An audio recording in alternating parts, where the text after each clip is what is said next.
I'm Jason from Tech.Ed and I'm here with... Michael Kodahi from Microsoft Australia. Of course you are. And what do you do? I just muck around basically for a living. And you get paid for that? You con people into thinking you know stuff. How do I get onto that gig? That's what I want to know. So I'm technically, my job title is I'm an evangelist. Right. Which means I talk about and work with some of the emerging technologies in Microsoft land, stuff that people don't necessarily sell, but things like Silverlight back in the day and Surface and all that sort of stuff. Right.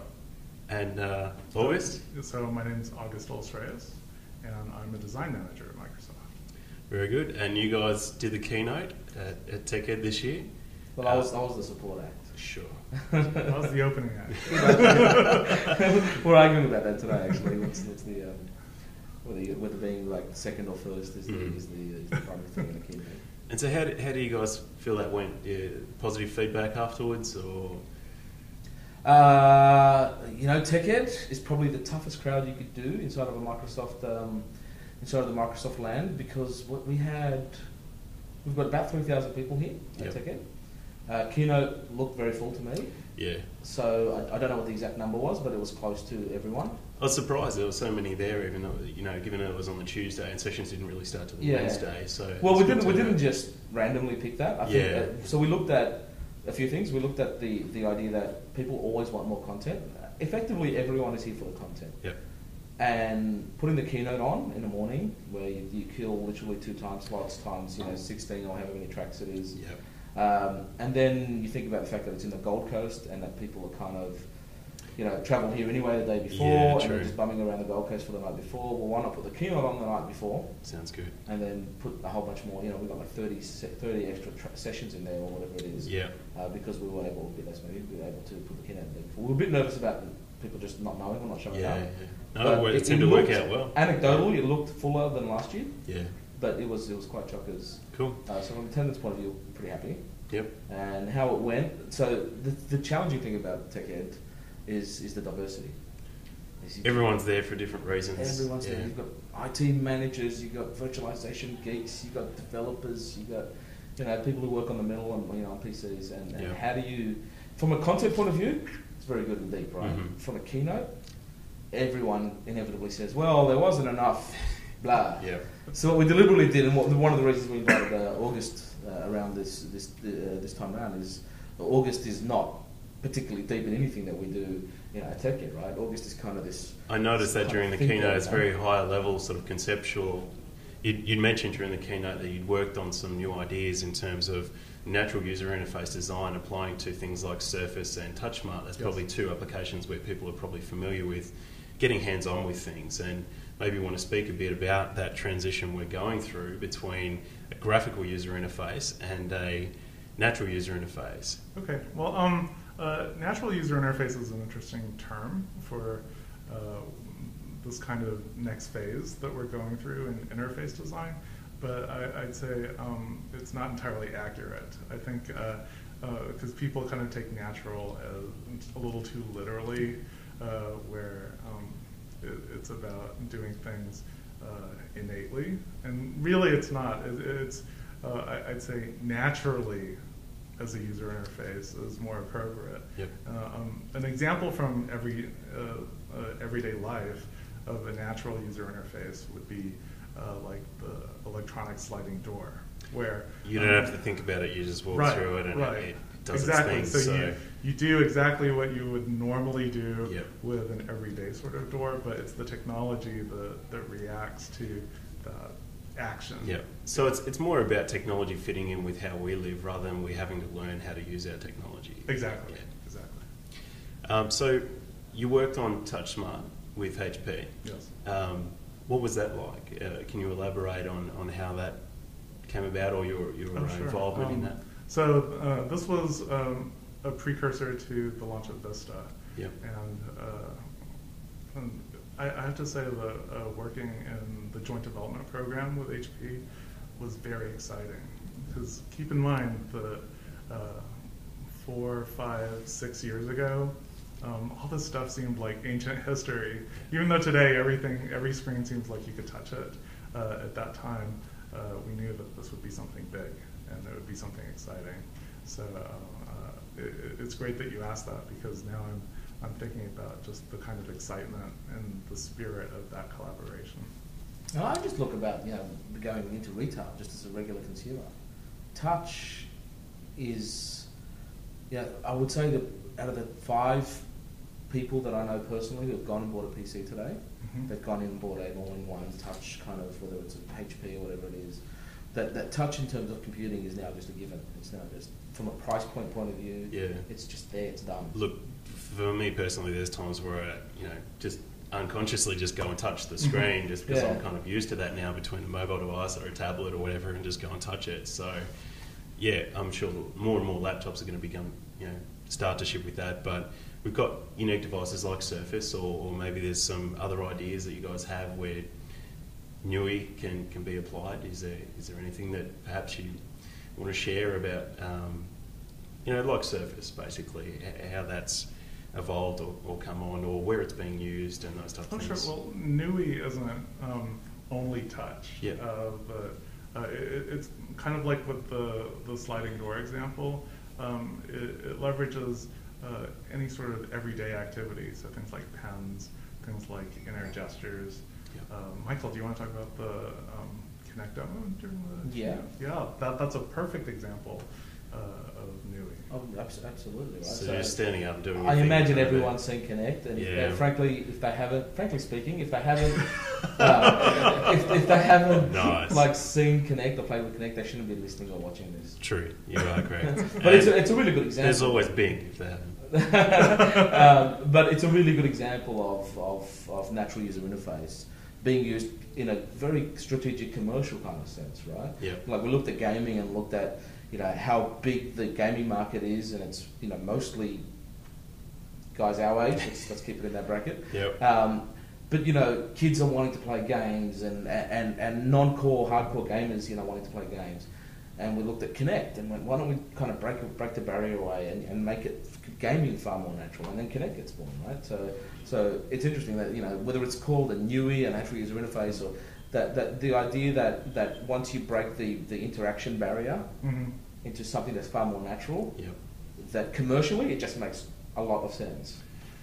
Is there anything you can mention about? There's discussions online about that Connect type of experience, or new features basically going forward in perhaps Windows 8. That Windows 8 might be able to take advantage of some of these new design concepts or ideas. Because Windows 7 obviously has great multi-touch support. That's there and happening now. Going forward, is there new ideas for the future? Absolutely. I've got a lot to say on that. There's nothing to talk about. No comment. I expected that response. That's fine. The one thing we've been very clear about is Connect is about gaming. Mm-hmm. Connect is about the Xbox, and to do it as a geek. Yeah. I want to plug that thing into my PC just as fast as you do. And look, that's the idea is that you've Yeah. obviously got a webcam. Most people point it at them. Can you do some sort of gesture? And the voice recognition as well, operating things via voice. Yeah. As you said, that's probably more natural that people say things to play or whatever than actually going and clicking on something. So, are you you're very conceptual about ideas. Are you frustrated by the time that it takes for an idea to become a product that people can buy?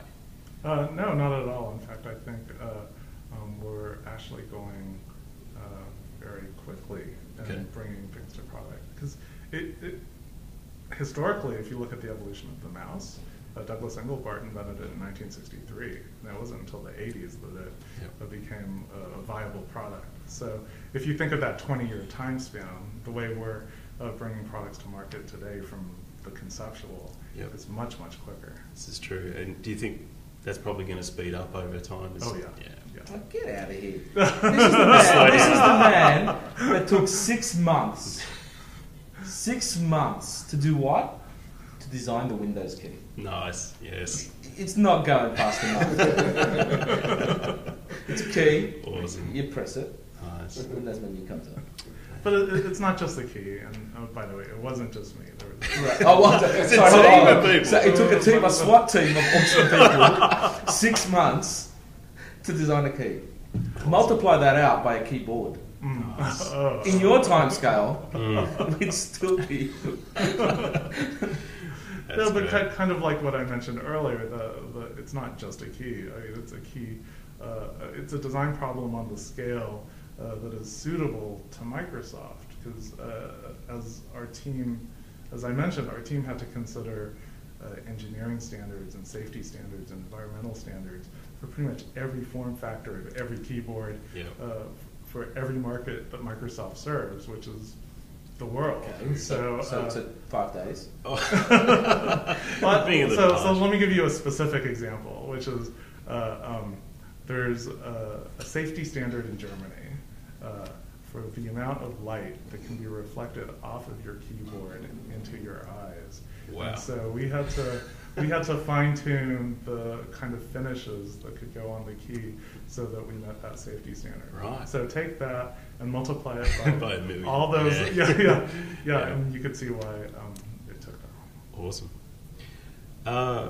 Probably a curveball for you, Mikey. Mm-hmm. You're using a tablet up on stage. I was using a tablet. Yes. Is this a tablet that we know and love and can It's buy in stores right now, or is this a secret? It's a HP tablet. HP tablet? What else can you tell us about it? HP TX2. You can TX2? buy it. It is available a year now? ago. I think it's a year old. Okay. Yeah, it's Right. not the HP Slate Super Fantastic. Ooh, but okay. It was looking a little chunky for that, I have it to was, say. yeah. So it's the HP TX. Twitter knew exactly what it was. It was very critical of the fact that it's the TX2 TMT 75, and that's 3 months old. And It conveyed the message, though, that you wanted to. well, the intent that it's the intent of that demo was not to talk about technology, right? It specifically didn't want to bring in the brand new latest anything, right? Yeah, that it's would have more been about the the focus. scenarios that kind of come to life when when you have a tablet that can walk around the house. Mm-hmm. Tablets. I don't know why people are so hung up about tablets and. They're the flavour of the day. Yeah, walk into Officeworks. You go. We've talked about the hand-violent tablet, and there is actually no shortage of Windows-based tablets, of the iPad, of Android tablets. I'm not seeing the newness of this tablet thing. Yeah, I mean, there has been tablets as a concept around for a long time. I guess that it's never been as polished and developed as it is perhaps today, and right. so. There hasn't been app stores for forever either, Yeah. So there has been awesome time, developments right? in. Couldn't agree more. It's an awesome time, but we saw someone use a Slate that had Windows on it sitting on a bus in Mossman. Yeah, okay. yeah. I'll look on the same. Yeah, absolutely. There's my hand phone. I can pull it out and we can do a blurry shot of it if you want. One of the things that frustrates me with my mobile device, and it probably ties in with the natural user interface design or just natural design, is that when I am playing streaming audio from my mobile device, I'm on Wi-Fi at home and I walk out the door and then I drop down to 3G, or changes over to 3G, and the stream will rebuffer. And so there's a broken experience there, that it's not seamless, that I can't just walk out of my home, jump in my car and go to work, and that to have that streaming audio just play seamlessly, it has to rebuffer and it breaks. I was just wondering if any of that kind of style is brought into Windows Phone 7, if that's an area that's being focused on. Is there a team or people involved in sorting out those kind of experiences for the mobile? Because that's obviously an arm of being natural, is having that device with you and being able to do different things like that. So I was just wondering if you can speak to that at all, if it's...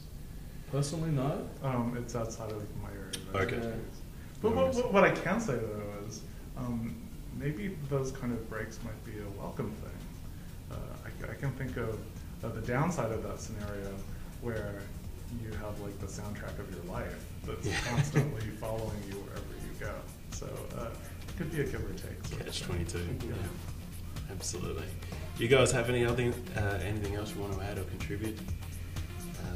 I'm good. Otherwise, we can. Great time here. Yeah, cool. I'm glad you could join. I appreciate your time. It's a pleasure. Thank you. Guys, thank you, man. Cheers, mate.